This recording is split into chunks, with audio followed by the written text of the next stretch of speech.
The major tool the devil used to cut man short of glory is sin. Sin lowers glory standard. Glory means the shining of the face of God, and what takes his face away from people is their sin. Isaiah 59 verse 19, the hands of the Lord are not short that he cannot save. 59 verse 1, please. Neither as his hands short that he cannot deliver, but your iniquity, verse 2, has separated between you and your God, and your sins have hid his face from you that he will not hear. And it's unfortunate to know today that sin has been enticingly presented to many in our society, including the church, as normal. When sin becomes normal, glory becomes abnormal. When sin is accepted and adopted for whatever reasons, glory is already rejected. We have accepted many things in the church today. Many things. We have adopted many things that is named social, but inside it contains sin. I've often said, if you don't address sin, you cannot arrest it. As long as you keep justifying sin, you are fertilizing it. If you don't call it by its name, it will continue to grow. You can't control sin. Until you address it, you cannot arrest it. Until you name it, you cannot tame it. Let's call it by its name. Adultery is adultery. Fornication is fornication. And Joseph referred to it as wickedness. Wickedness. Satan is very trickish. He will give you justification for your wrongdoing. And there is never any justification for evil. No, evil is evil, no matter who is doing it. You are a governor carrying women around. You are living in sin. Somebody should help me tell you, wherever you are living in sin. They call you distinguished senator. And you are living in immorality. What is distinction in immorality? They call you a pastor. And those who are calling you daddy, you are taking them to bed. Or kissing them somewhere. Sin is sin. It doesn't matter who is committing it.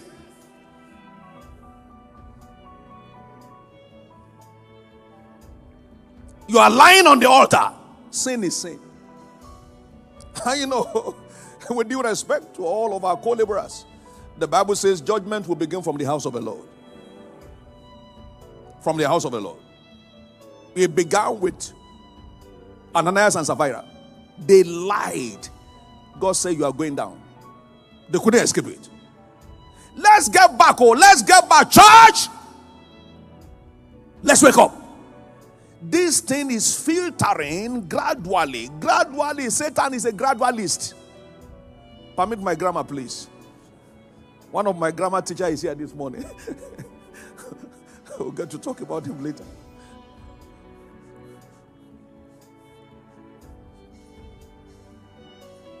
Satan is never in a hurry. It's very gradual.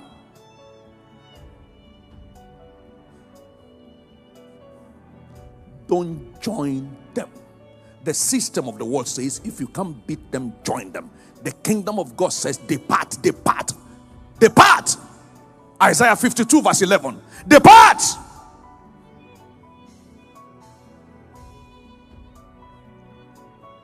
Go ye out of thence. Touch no unclean thing. Touch not some unclean thing. No unclean thing. Touch zero unclean things. Go ye out from the midst of her. Be ye clean, ye that bear the vessels of the Lord. Satan told Eve to try it. And she tried it. And she got snared. Don't try it. Don't try sin. Don't try lying. Don't try hatred. Don't try bitterness. No. Don't try it.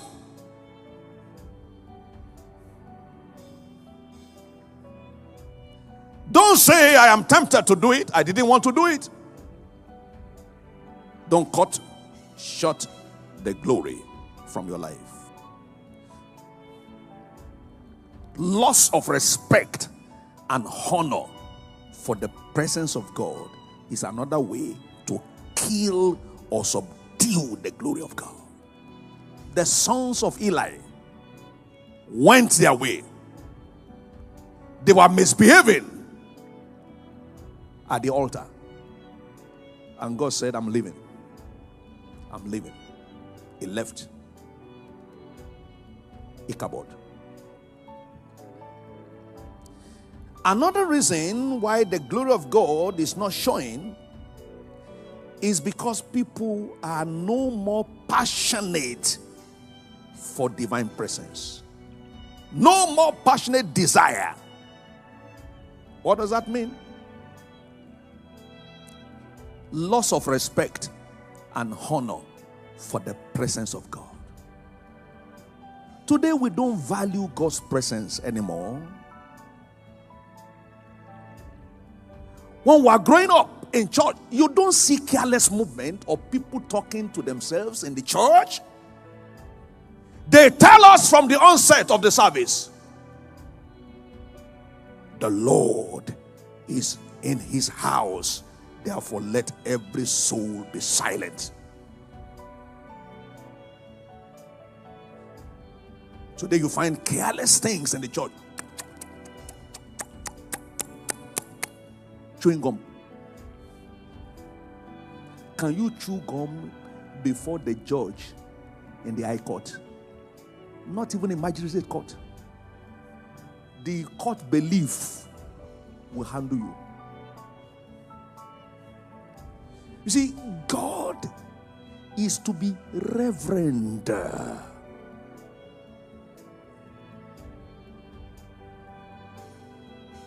Today we talk to young people about God's mind in their decision making. And you hear some people say, no, leave God aside. Leave God aside. You leave God aside. What do you have remaining?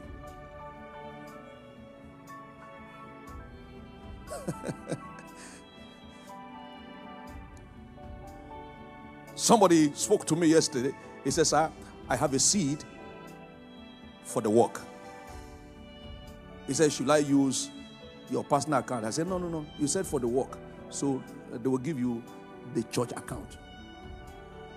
He said, I said, yes. I'm not the work. I'm not the church.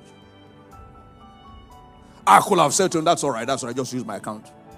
And in the process, Satan will say, this is divine arrangement.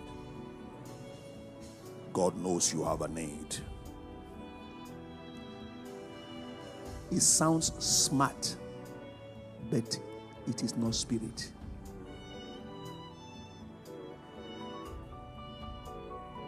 Someone say, how then do you get blessed? When it is my own, God knows what to tell the person, that I have this for you. Don't touch what is not your own. If you want your own to come, I walk by the principle of my father Abraham. I have lifted up my hands that I will not touch anything that is not mine. And I've been operating like that for decades in my services to the kingdom of God. You can't confuse me. You can't corner me. I don't want to play smart If you play smart, you may be snared. If you do it right, you will rise. Conscience. Conscience. Conscience. And I love this law of conscience that I apply and teach people to apply. As you will have men do unto you, so do unto them. As you have men, will you like it if it is done to you? Will you accept it if it is done to you? Then don't do it to others. How will you feel that somebody takes your daughter in immoral act? If you will not like it, don't deal so with another person's daughter. It's a moral law that cautions you in life and helps you to enjoy the glory of God. Glory works with conscience. Once your conscience is seared, glory is lost. You can't sleep. You know you did wrong. One day, I was teaching in church and made a remark like that. And one man who had a brothel, he was heading for the brothel to know how they are doing. And as he was going, a deep question of conscience came to him. Or reference. He had in his heart, very soon, that your daughter, when she grows up, you put her there in the brothel. God forbid. That same day, he closed the brothel because he doesn't want his daughter to go there. How wicked is a thought of man?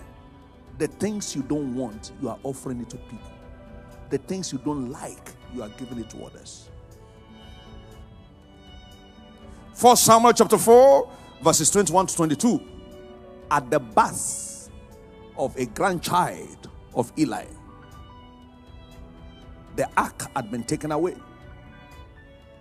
And she named the child Ichabod. She didn't live to take care of the child. Get back to verse 21 for emphasis. The glory is departed from Israel. Just as gradually the glory is departing from the church. Because the ark of God was taken. The ark of God. In Israel then, the ark is the presence of God. And whenever they bring the ark, the glory comes down. And verse 22, repeated. The glory is departed from Israel, for the ark of God is taken. Today, our young ladies and young men can't wait to be married before they know themselves. They even make you feel stupid for not doing that. Because we have stepped down the glory to social life. Glory is not social. Glory is highly, intensely spiritual. Somebody may ask, are there such spiritual people? There are. In the days of Noah, the wickedness that existed couldn't stop him from walking righteous. Noah, the preacher, he was being called Noah, the preacher of righteousness. He preached it and preached it.